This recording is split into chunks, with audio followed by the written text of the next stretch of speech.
State College, welcome, guitar nerds. This is Rod Gels. Thank you for being here. Sunday night guitar get together. We talk guitar. We talk about history. We talk about players' history. We talk about music. We geek out. We nerd out. Anyway, hi Jeff. Hello, Rod. So we last time we talked, we weren't nearly done. No, we weren't. We got up to probably 1980. Yeah, that's about where we're going to start. All right, your early influences, just to reflect on what we said before, was uh, we have the Monkees, we have an Ace Frehley lick, Terry Kath, we have Jimi Hendrix, we have Jeff Beck. Wasn't cool when you first heard him, but Yeah, when you finally heard him, something clicked, and then it was like yeah, all you listened to for a year. for a long time. Yeah. Yeah, so I Jeff hate, Beck was a major yeah. I influence. hate to say it's not really a life-changing event, but it's uh, a life-augmenting event. How's Mhm. that? You know, it Yeah, didn't probably change it. changed It it. didn't change what you already know. It's just really augmented. And I mean, Jeff Beck really took it to the Yeah. next level, way up Yep. high. So we'll pick up from there. Yeah, Jimi Hendrix. I mean, I knew like Foxy Lady and stuff, but he didn't. That didn't really happen till later. Uh, I mean, I had heard the stuff, but like a lot of people, your first things you hear is like Purple Haze Yeah. uh, and Foxy Lady, Wind Cries Mary and stuff. And so it wasn't really till later till I heard some of the other things, and then that's when that really took hold. But Yeah, I wasn't really an adult until I really got into Hendrix. yeah, but when I was in high school, I was in the stage band. Uh, Ron Hill was the director. Um, Hmm. what a great guy! What a Yeah. terrific guy! He put up with me for 4 years, so that made him Well, he special put up right with there. many shenanigans from a lot of people. um, Produced a lot of great musicians, though. yeah, but he sure did, and somehow he must have saw potential in me. Um, and I had him for like band for 4 years and stage band and we did all that stuff where they played Junior Miss, you know, uh, like every year we played at a Hershey Bears game. So I mean, he really did a lot for us and I was in this band called Blue Wind, which was named after a Jeff Beck song. So it was definitely in the Jeff Beck period. And we kind of we had two horns in that band, and we were kind of really into that. And I guess it wasn't called smooth jazz back then because it was just jazzy rock stuff, right? But like, Chuck Mangione, Herb Alpert had that song out that was pretty popular. That song called Rise. Rise, I Right. think. Yeah. Yeah. And so that kind of thing. So we had a band that sort of we wrote mostly originals though is what we did in that band, and some of them one of them, the Winter Sun, that was where that dates from, All or right. at least part of that song. The one part of Right. the song dates from that time period, um, and anyway, so it was getting closer to graduation and everything. So we joined forces with Danny, Bill, and Dan Keeney, Steve McDonald, and Bill Ashball, and sort of that for them it was a reforming of the band First Flight, but that's where that came from. Uh, and at that point it was Jeff Beck and everything, but the bass player that was in both of those bands, Mailmans used to have a record department, right? Do you remember that? It was run by Music Scene, like Mailman's. I Mailman's didn't was know that. yeah, Mailman's was a what do you call it? Like a consignment thing. Like any Mhm. part that was actually Mailman's was the appliance section. The I never knew clothing, that. the clothing was all Bonton, and a lot of the other departments were like franchised out to different people. And the record department was Music Music Scene, scene. which I got an interesting story for Tom Demo then about that. Um, and it kind of ties in really nicely with this. So we were at Mailman's, and we were going to get we wanted some music to listen to, right? And this was in vinyl and everything. So he says, get this Bill Bruford album. And I'm like, well, I don't know. I said, I heard Yes, and they're kind of okay, but, you know, I didn't really feel like listening to an album of Yes. And I remembered that I read the interview in Downbeat magazine, or the review in Downbeat magazine of One of a Kind. They gave it 4 stars, right? Okay. So I took a chance. That's another life augmenting experience right there, is to get Bill Bruford's One of a Kind album. Okay. And totally floored, man. I never heard guitar like that. Nobody ever heard guitar like that before, unless you were an Alan Holdsworth fan. Yeah. You never heard that before. Instantly jumped in the deep end of that pool.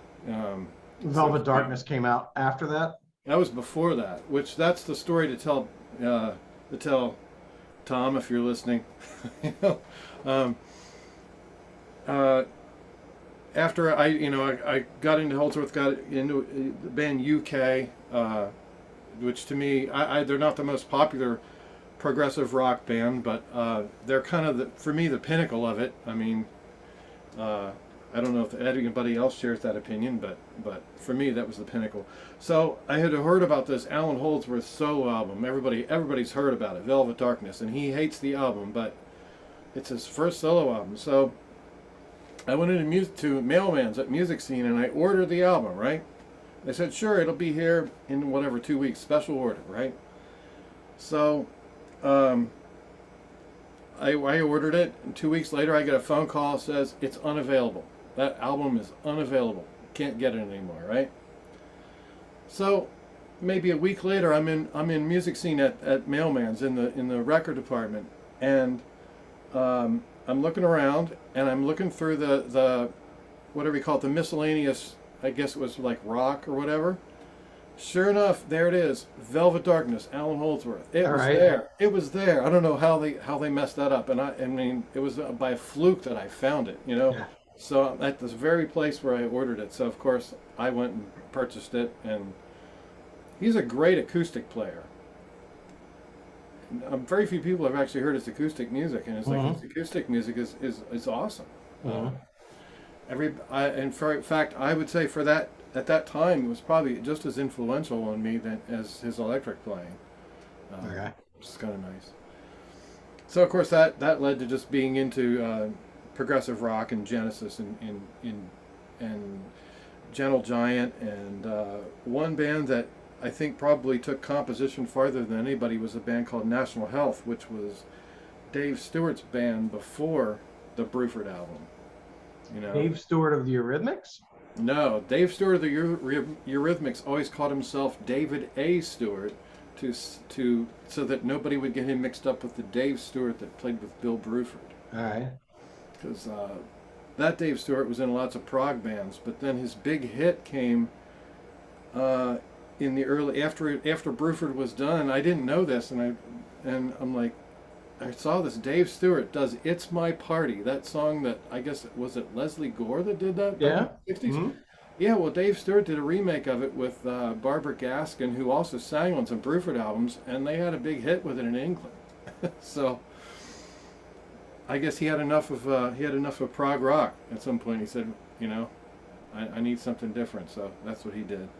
Charles Ives, he said Yeah. something that my offspring are not gonna they're not gonna pay for my dissonances. Mm-hmm. So he went and became a financial guy Yeah.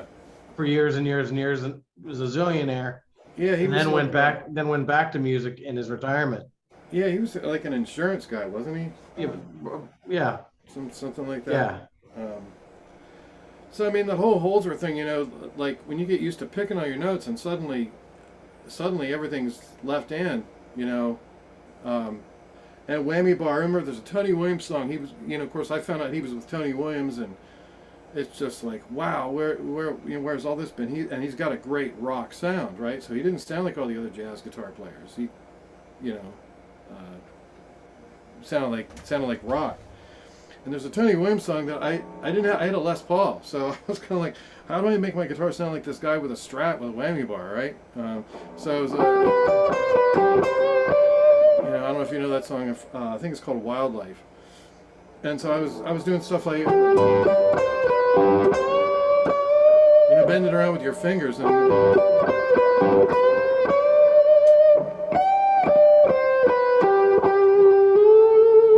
like that. Just trying to get the sound of a whammy bar the way he did it. And I haven't practiced that very much, because I have one now. We can use it. But, back when you don't have it, like you're sitting down saying, how can I make my guitar sound like that, Yeah.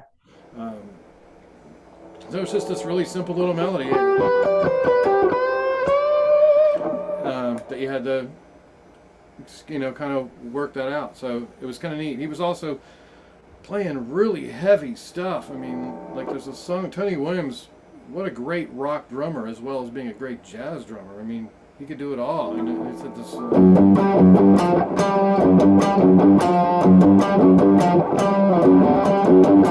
Stuff like that. I mean, that's like My Sharona, but 3 years before. Yeah.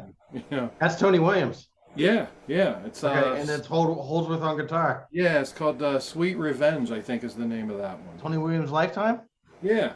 New Life. I think technically Tony Williams' New Lifetime. Okay, so I don't know any of his Lifetime. Yeah. Stuff I know Tony Williams is 1965. The first Tony Williams had John McLaughlin and Larry Young on organ. Okay. And Jack Bruce joined for the second album. Yeah. Which, a lot of people think Jack Bruce, Green bass player. Yeah, but I mean, he was more of a jazz player, I guess, that happened to stumble into a rock band that became really famous, Now, what do you know about sheets of sound? Well, that's the Coltrane thing. What you're trying to do is set up a harmonic climate or background by playing the notes as quickly as possible. Okay. So if you wanted like a Lydian sound,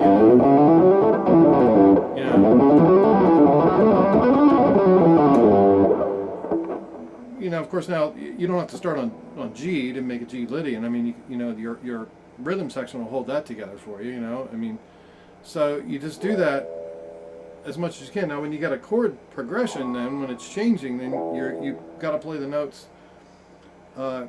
quick enough that the chords sound like they're changing. It's almost like what was that thing? Those chord harps or whatever that they had. Remember they had one at Campbell's where you plug it in and hold your finger over the little thing and it would make this harp-like sound. No. Yeah, No. I forget what it's called. You have to ask Bobby. It was this white electronic-looking auto harp. Okay. And you held your finger over this, like you rubbed your finger over this like comb-like thing, and it would make the notes go up and down like a harp would be arpeggiating something or whatever. But if you change the chords with it, then it would actually change, make it sound like sheets of sound, so to speak. Yeah. Except it was really kind of cheesy. Yeah. So the sheets of sound. Sometimes when I'm listening to like the Holdsworth stuff, I hear a guy trying to make a rock guitar sound like Love Supreme and. Yeah, he's never really mentioned, I've read a lot of interviews with him. He's always mentioned an album called Coltrane's Sound.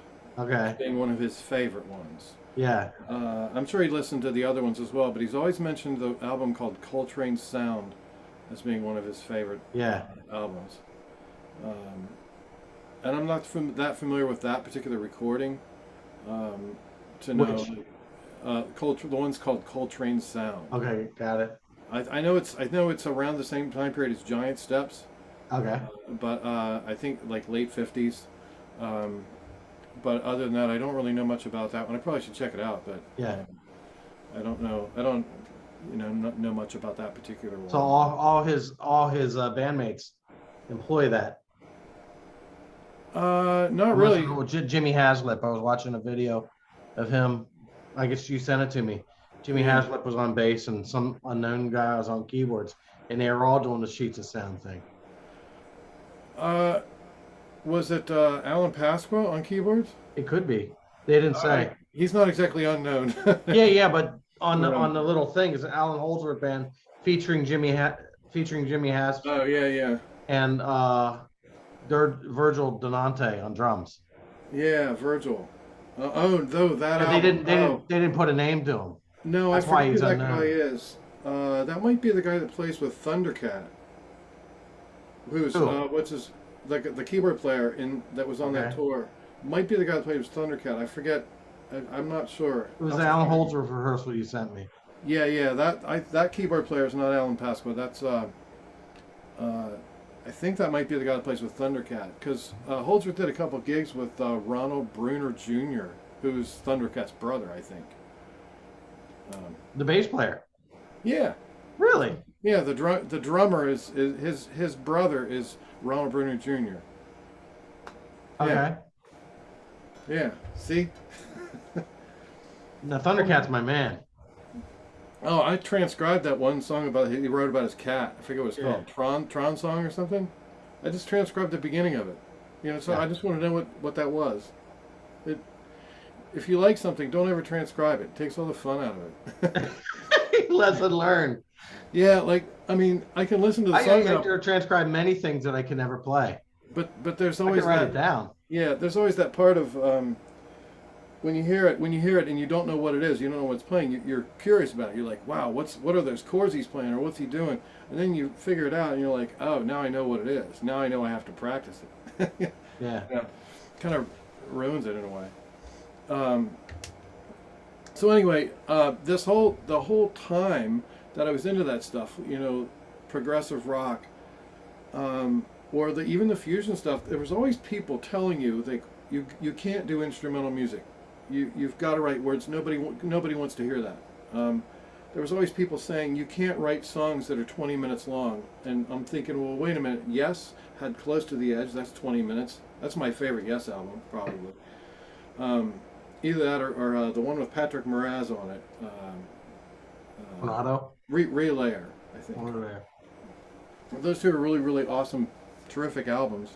I also like the one, believe it or not, the one that does not have John Anderson, the drama album with Jeff Downes on it. Mm-hmm. And Trevor Horn is the singer. I thought that was a great album. That's just me. Mm-hmm. So anyways, all these people telling you that you can't write songs that are 20 minutes long. Well, like Jethro Tull did Thick as a Brick. That's just the only reason it was 2 songs is because they couldn't fit it on one side of an album. Yeah. It takes up the whole thing. Part 1, part 2. So like most other seniors, when you graduate from high school, you go to Ocean City. And so me and the guys in the band First Flight, we did. And but we waited till July, so we went down there. And of course, at the time, you only had to be 18 to get in nightclubs in Maryland. And so we went to this place called Back of the Rack, and I see this band called Jack of Diamonds. Now, keep in mind, at this point, I probably just got into Alan Holdsworth at that point, just because that was that summer. And totally, you're totally absorbing everything you possibly can. Mm-hmm. So we get to see this band, Jack of Diamonds.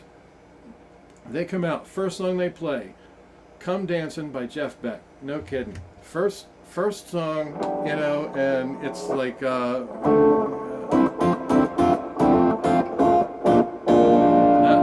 little 2-chord thing that he does, and all. That was their opening song. The keyboard player has this keyboard. He's got an Oberheim synth, and at the time, the only Oberheims they made were the one's the black back, and then they had the big white Oberheim letters on it. So it was either a 4-voice or an OBX, one or the other. But I mean, it was pretty cool because you're thinking, wow, this guy's, Mm-hmm. cool keyboards. The only people I knew that were using those kind of Oberheims were Joe Zawinul and Lyle Mays. Yeah. And of course, so this is impressive right to begin with. The rest of the night, they played stuff like they played Alan Parsons. They played The Who. They played "Won't Get Fooled Again," and they did it. It sounded right, which is pretty adventurous for that keyboard part in the middle. I mean, if you ever saw the setup that Pete Townsend used on it, it's like, how do you I simulate- mean, how the Who redoes it. I saw the yeah. Who, the tour after. The tour, Entwistle died. I bought the tickets. Entwistle was alive. He died, and this is 3 shows in, and they did "Won't Get Fooled Again," and all the keyboard stuff. I think maybe now it's sequenced, or digitally, or maybe it's just a loop. Yeah. even though they have a keyboard player on stage, he's not going to play exactly what is. Yeah. Well, if you really want to treat anybody who wants to treat, there's a video on YouTube that explains how Pete Townsend came up with that sound, and it's so. How you stumble upon something like that, I'll never know, because it's like hook a Lowry organ up to a sequencer that's controlled by a VC3 or whatever it is, the synthesizer that they made. All these things hooked together to make this sound. Like, what makes you think of doing something? I think I'll just run this into that, and then run that, and control it with this. Like, it's bizarre, Mm-hmm. but it worked. It was a great sound. Let's see. They actually did 3 Jeff Beck songs. I think they also did. I think "Cause We End as Lovers," which a lot of people do, of course. And I think they did "Freeway Jam." I'm not sure. I'm pretty sure they did 3 Jeff Beck songs. So I was really impressed with that. And I'm thinking these guys are up there doing the thing that everybody's telling me I can't do, and they're doing it in a club at Ocean City. During the break, more life-augmenting things. During the break, they played this really cool music. It was Gino Vanelli, Brother to Brother. Guess who the bass player was? Jimmy Haslett, right? Yeah. So I had heard about him like years before that. And the guitar player was Carlos Rios. What a terrific guitar player. It's a shame he hasn't done more, because you can't really find his main musical. I remember Carlos played with all these guys. His first hero is Tony Iommi. Oh, right. Which I don't even know what Carlos sounds like, but I remembered in an interview that's kind of a weird mix with how that would work with Gino Vanelli. Well, because Carlos is left-handed. Okay. So there's a big connection there, I'm assuming, and probably he likes an overdrive type sound, right? So, and he actually played with Chick Corea a little bit in the '80s too, and did a couple other things here and there. But I think he ended up the musical director for Stevie Nicks. Okay. So I'm sure he's not playing, that kind of chromatic stuff anymore. Is that what he was playing on? Yeah, with Gino Vanelli. Yep. Yeah, he was doing a lot of that kind of stuff. Except about 3 times that speed, but he was doing it. Just a incredibly great melodic player, for sure. So there was that, and then the second set was Jack of Diamonds band, and I'll tell you who these guys are. They have an album out, regional album or whatever. Opened their second set with. Hear this notes. They opened with Birdland. Right? That's what they played. Second set, they opened with it. Everybody said, you can't do this. These guys are doing it, right? And of course, me being 18, I'm like, they're doing it. That's what I want to do. And they were playing cool music. From what I can tell, of course, I didn't talk to them tonight, so I don't know. But the bass player supposedly was Andy King, who went on to be in the Hooters. Okay. And the guitar player, from what I found out, the guitar player and keyboard player was Dave Durr, who works at Empirical. I guess he's the owner of Empirical Labs, which makes a compressor called the Distressor, which is in a lot of major studios. A pretty big deal. So they went on to other greatness. But I hope they understand they really left an impression on me.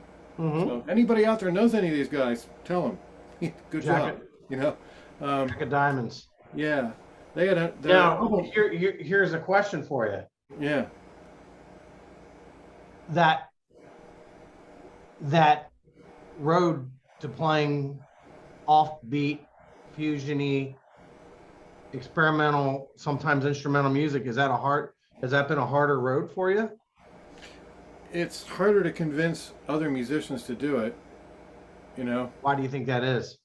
Because I think a lot of people need maybe they want acceptance. Perhaps, I don't know. I guess we all want that from music, and it's sort of like maybe sometimes people sort of, maybe there's not as much of a connection with it. I don't know. For that reason. There's not as big of an audience for it either. Yeah. So I'm not sure. I mean, we You all have to go to that stuff works if you're in a city. Yeah. Every fusion band we know, mostly every fusion band we know, comes from a major city. Yeah. So these guys were doing it. The most commercial thing they played, and keep in mind this was probably a new song back then, but they played old time rock and roll. That was the newest or the most, what you might call the most commercial song they played, at least as far as I can remember, back then. And but everything else was, like I said, they had an album out called Dodge City, which I can't find anywhere. I mean, but apparently that's how I found out who's in the band. I'm looking for these guys, and I'm like, oh, they have an album out. Okay, great, but you can't find it anywhere. So, okay. But anyway, it's not on YouTube or anything. If they ever happen to see this, yeah, they left a really good impression of what's possible. The next night we went to see a band. 40 years later. Yeah. The next night we went to see a band called Truth of America at the Electric Circus, which was totally the opposite. Now they were a good band too. They reminded me of the Tubes, where they kind of half was comedy and the other half was music, in a way. And I remember their name, Truth of America, because their slogan was "Puke of America." All right. So, and I guess it was a good-natured, self-deprecation thing there, but that was their slogan. Mm-hmm.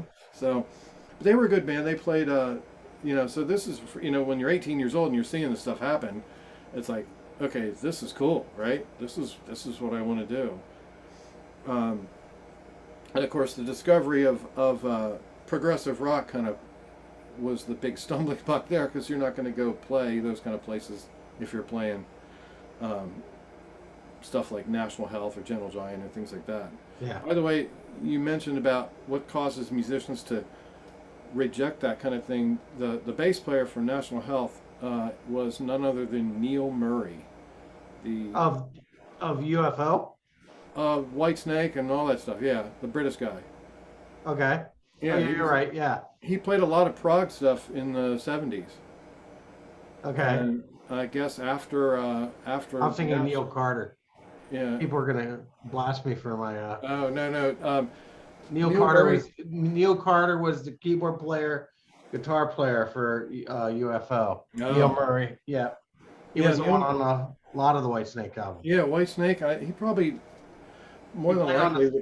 He played on the John Sykes album. Yeah. Then got fired. Along with Tommy Aldridge. Yeah. He might have done some other things. I know, and he had some association with Gary Moore. Yep. At some point. I think he was in a band called with Neil Carter. Yeah, I think he was with Coliseum. He was in the band Coliseum, I believe. Uh-huh. With Gary Moore.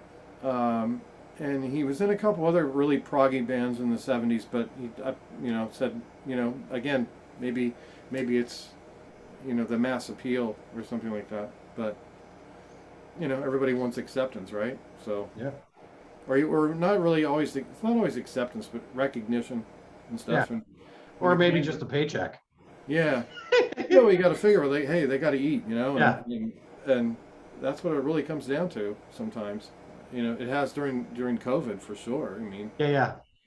So the idea, I'm going back to the Charles. I do not. My offspring is not going to pay for my dissonances. That is probably the bigger thing. Yeah. There's not as big of an audience of people listen to that kind of music. Yeah. Unless you're unless you have the right community. Yeah. There was one other band. I mean, there's a couple other bands, but there's one other band that you could consider a local inspiration. Okay. At that same time, well, there's probably more, but the one I can think of right off the bat is a band called One Hand Clap. And when they started, they had 4 guys, of which I know 3. Chris Davis, Bob Hope. Former bandmate. Yeah. Mike Bob Nemser. Hope. Yeah, and Mike Nemser. Mm-hmm. And a guy named Scott Snyder. Now you're probably thinking, I know Scott Snyder. Yeah, but not the same guy. Yeah. But Scott Snyder's a good friend of mine, but the other Scott Snyder that was in this band, I never met him. I don't know him at all, but his band, One Hand Clap, they used to run an ad in the newspaper that said, "What's the sound of one hand clap?" And it had a phone number, call to find out. And I think it was Bob Hope's phone number, I believe. These guys were playing progressive rock as well, and of course, they were, doing this, and their sound was great. I mean, and heroes again. So one of the places you could play if you played that kind of music was the Downtown York Box Lunch Review. Do you remember that? At lunchtime, you'd play in Cherry Lane. Mm-hmm. And so Eric and I were in this band. We called ourselves Presence, either from a Led Zeppelin album or from the knob on an amplifier. You take your pick where we got it from, I don't remember. But we were called Presence. We wrote a lot of songs that actually turned up on this Audio Joe CD that we put out. Yeah. 15 years ago or whatever. So there's my plug. If you guys want to buy some music, there's an album on iTunes or wherever it is that you can. We'll just give it away. Yeah, look for it on Spotify and you can listen to it for free. Is Audio Joe on Spotify? Yeah, I'm pretty sure. Yeah. You mean you're pretty sure? Oh, I don't. Well, if it's on, doesn't really matter. The royalty. I think last time I checked, it got like maybe a thousandth of a penny every time somebody played a song. Well, I understand. In other words, Yeah. Eric wouldn't have put it on there like back. He didn't live long enough for Spotify, did he? No. I don't think Spotify was around. It might have been just getting started. I don't know when he died. He died in 2013, the end of 2013. So, yeah, but it's on there. So anyway, we're playing this Box Lunch Review, playing a lot of those songs. And I look out and there's Chris Davis. Chris Davis came to see us. I mean, here's the band. We admire these guys. Like, they're our heroes. And he's there watching us. And I mean, I'm nervous. I am really nervous because, what do you think? There's one of your heroes. I mean, I got to know Chris later on, and there's no reason to be intimidated. He's a great guy. But when you're everything he did was pretty experimental and very And when you're 19 or whatever, next 20, level. and there's one of your heroes, like you got nerves, man. Yeah. So they had this song called "Awareness in Action," which I remembered all this time, the chorus. And I talked to Bob Hoke the other week, and he sent me the recording, and I'm like, this is just every bit as cool as I remembered it. And so I sat down and guess what I did? I transcribed it all, because back then I didn't have any transcribing chops. I couldn't have figured out what was going on. Everything was really foreign to me. I mean, and now it's like, okay, it's these, and I'm like, wow, that's what it is. I couldn't have told you that back then. Yeah.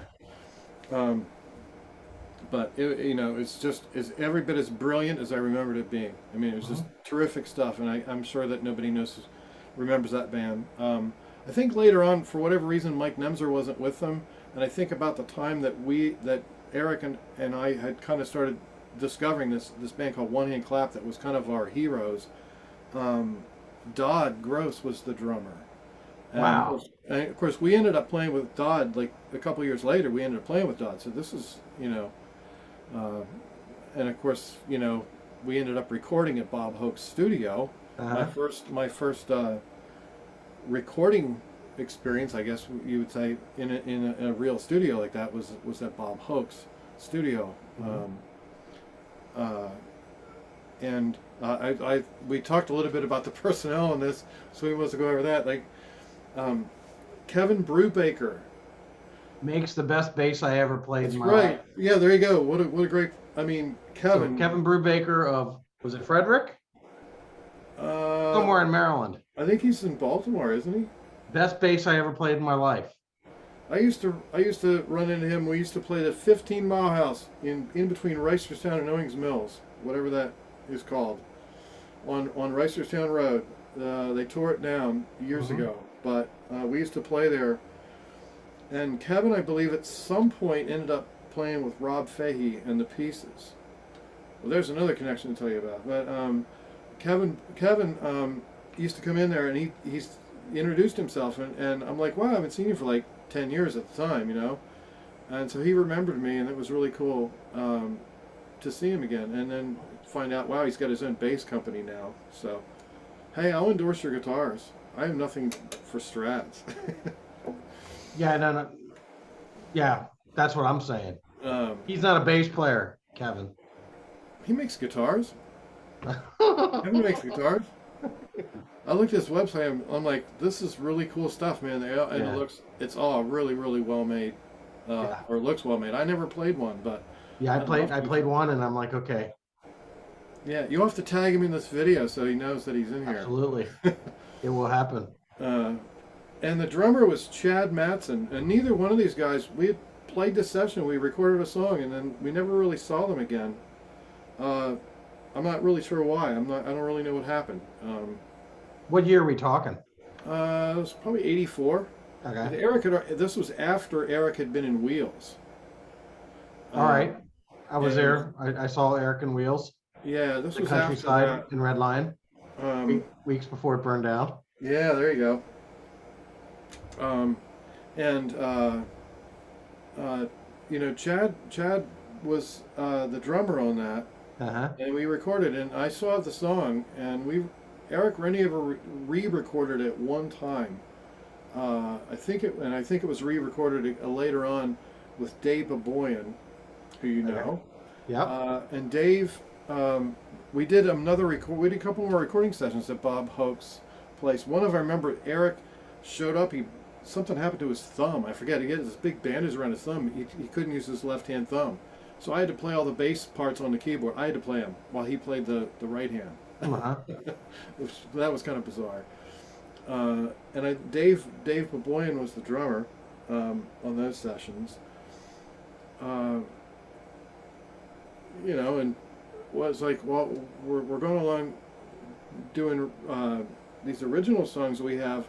Dave Baboyan had written a whole bunch of original songs. And other than playing with Eric, this was probably one of the coolest, most fun times I ever had recording music was with Dave. Okay. Because we recorded all his songs, and he would just let me be me. He's just Yeah. Do your play. thing.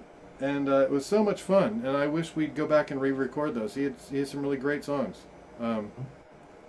He's an accountant now. We want to plug people. There you go. When you need your taxes done, go see Dave. Yes. I taught his son for a while. Christian? Yeah. Yeah. Drums, right? Yep. Yeah. I guess he said he's still playing. Good. Good. So. He's a funny guy. Yeah. We did some other recording around York at Mike Couch. Mike Couch had a studio, and it was great. And that's where I really got started playing with my pick and my fingers. And I owe that to Mike. He kind of got me thinking that way, and he didn't really teach me how to do it. He kind of made the suggestion, and then seeing Eric Johnson kind of really said, okay, yeah, I really ought to learn how to do that. Once I saw him, but I only heard him, right? Yeah. So I'm like everybody else, like, how do you do this, right? And that's about all the quicker you could do it with picking. And I've seen people do the finger tapping thing, and that's not it either. And then you start to realize, oh, he did it this way, right? I've been picking. Yeah. And so, Yeah. Mike Couch, I had done it years before with a King Crimson song called The Great Deceiver, and it was because I couldn't do it with my pick, so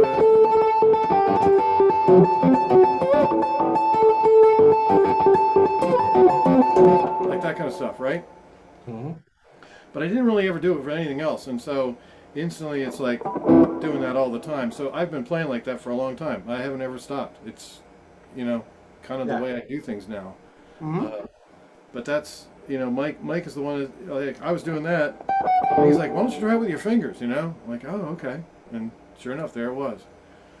But that was, that had, like, you interviewed Sean, and he said about the Flexi page that's where everybody heard that song for the first Yes. time. And again, there's that rock sound, but playing stuff that was different than just mainstream rock. Mm-hmm. And, wow, what a again, a life augmenting experience that was.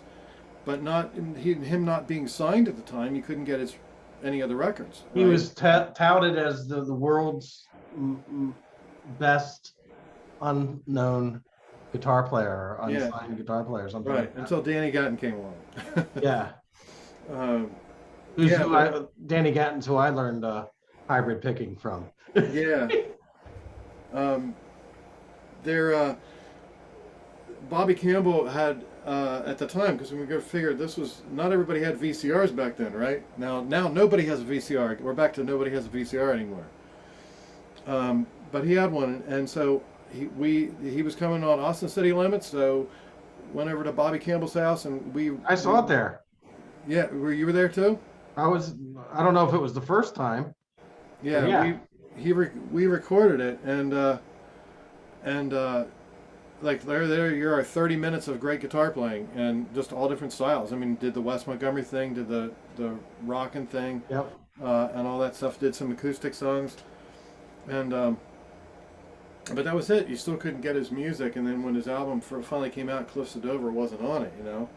But here's one interesting little tidbit for all those people, because you know I've watched that stuff like millions of times, right?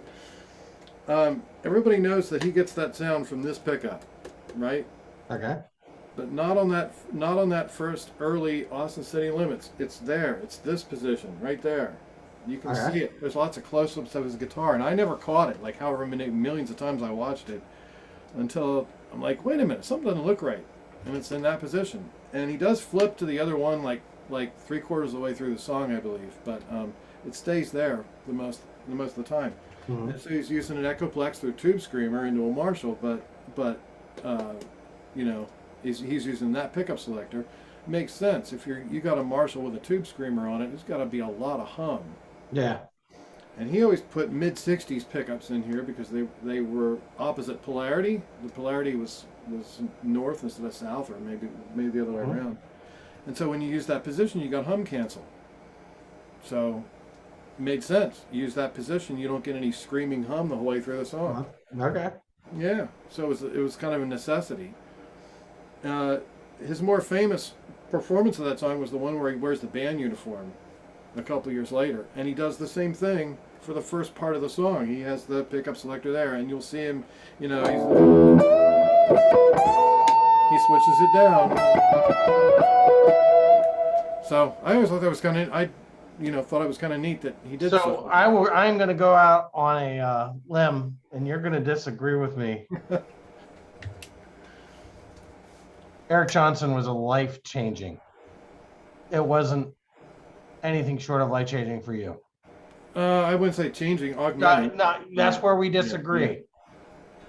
That's where we disagree, because yes, I hear his inspiration. So your life, your outlook, your music, your offspring, all that stuff is changing because of having discovered him. Yeah, it kind of did for the other people too, but it was sort of augmenting because, like, compositionally, I didn't really write like him. Compositionally, it was probably more like Steve Morse or the Dregs. I was going to say that we didn't talk about Steve Morse. Yeah, well, that was next on the list. I provided you with a list. Yes, I thought Eric Johnson was first. Or I'm sorry, Steve Morse was before Eric Johnson. Well, I knew the Dregs, but I was never good enough to even attempt playing any of it. You know. Mm-hmm. I mean, I think I transcribed one of their songs once, and I'm like, I can't do this. You know, that's not going to happen. Yeah. You know, there's just a certain level you have to be at before you can actually even attempt to play that kind of stuff. Yeah. And when I heard the Dregs, that was like that opening of the door, but not quite ready yet. You know. But when Steve Morse, he had that album called High Tension Wires. I could get into that. I could figure some of that out. I mean, it was like, mostly acoustic stuff. Yeah. So he's got, his return to music. Yeah, and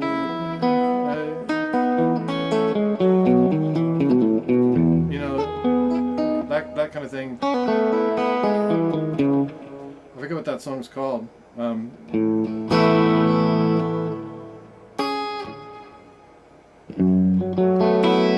know. It's the first one.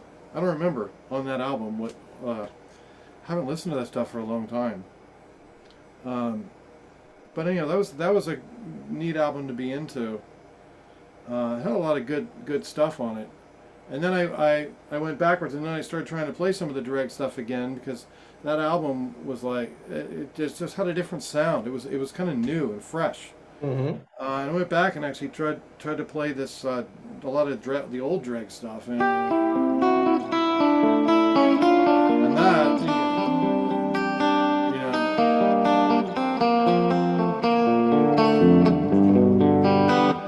that kind of stuff really. Ghost Wind. Yeah, Ghost Wind's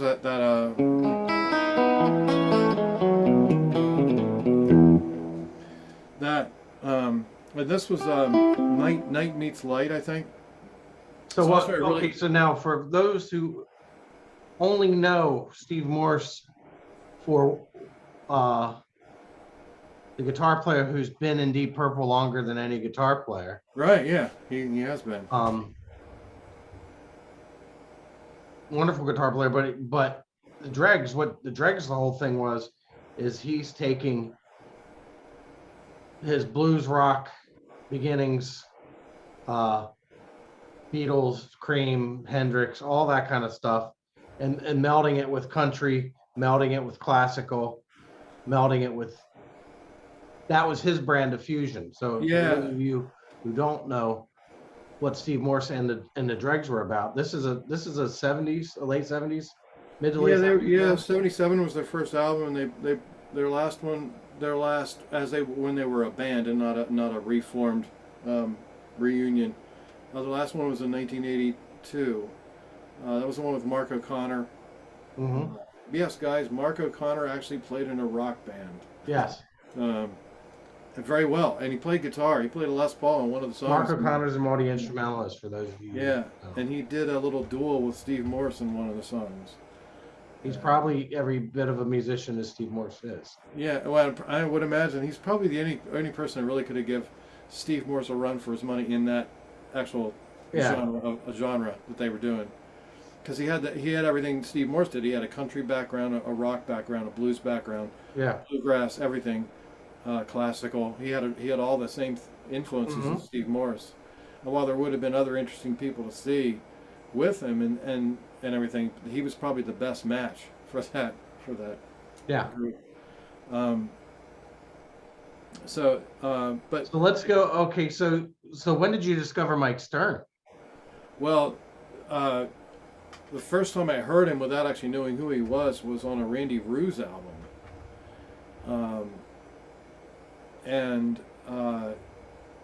It was I got to hear it once, and that was it. It was a friend's album, and I got to hear it one time. So, How do you spell Rue?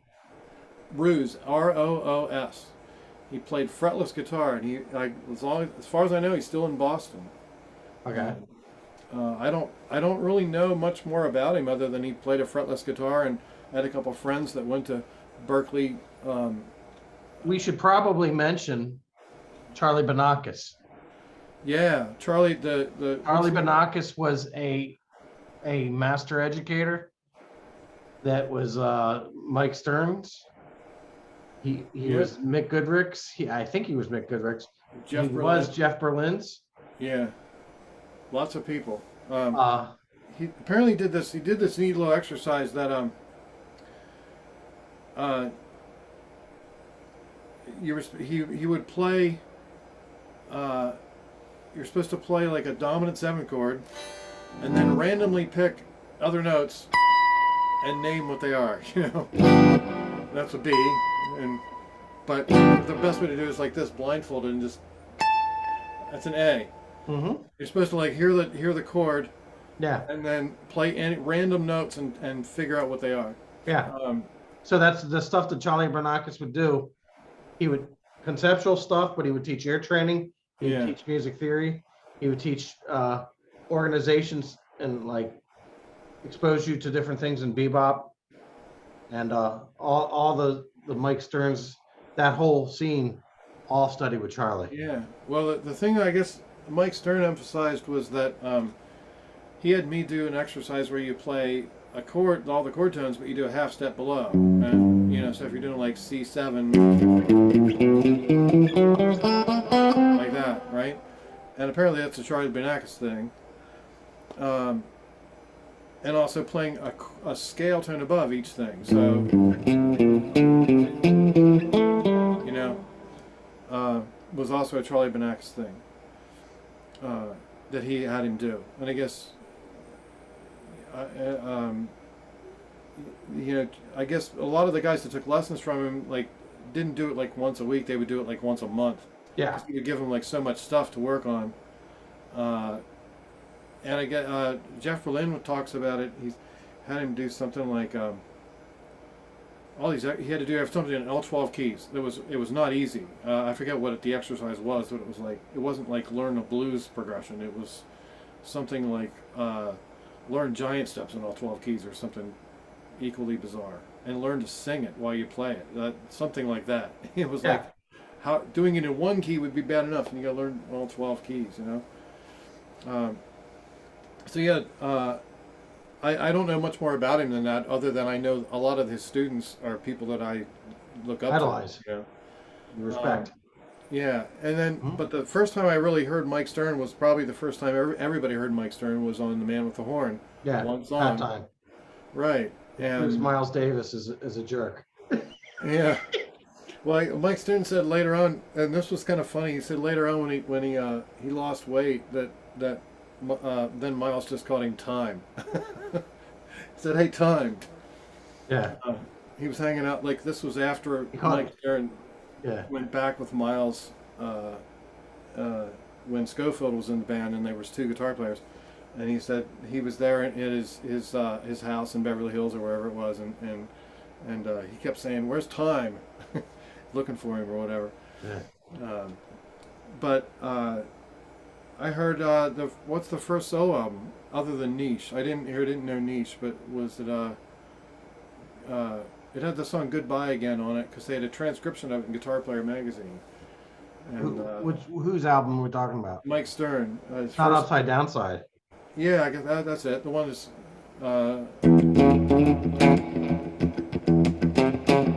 That song. That's his greatest hit. What's that? That's his greatest hit. Really? That reminds me of Berkeley. That song will always be with me till I die. Yeah. It's just it's kind of cool. It's sixths, ascending and descending.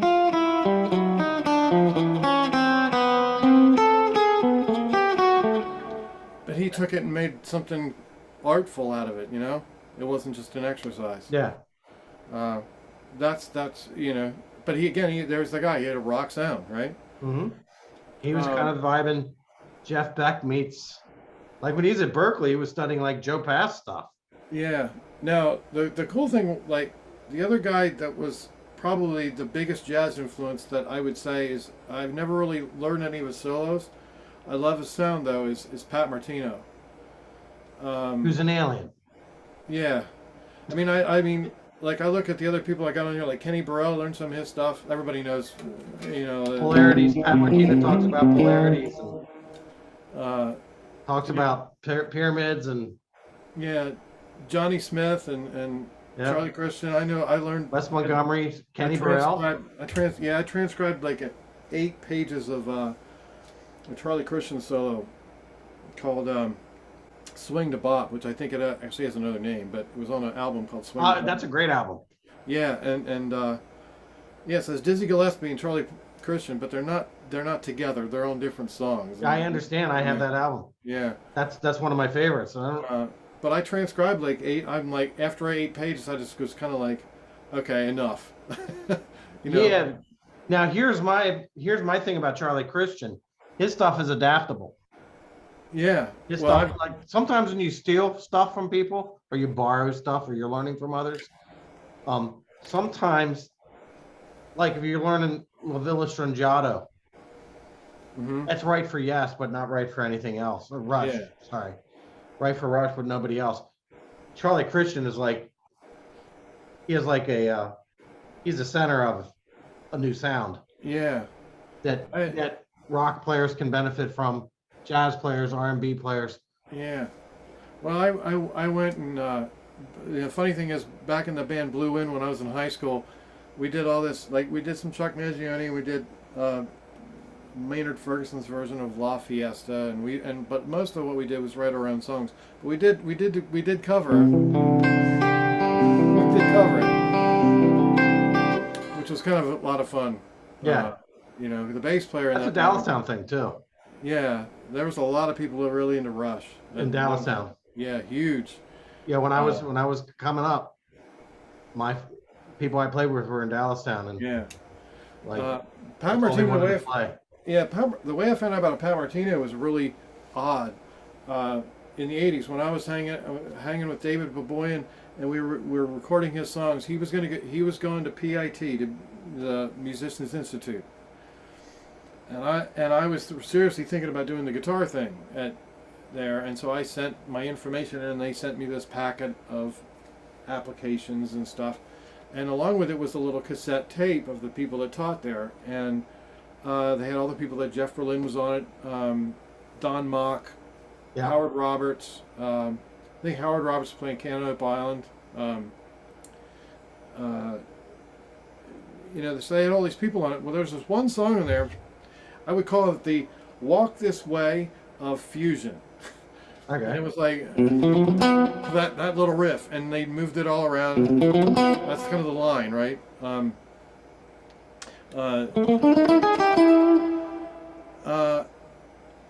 But whoever it said it was like that. Who's the guy that plays the 7-string guitar? Archtop guy.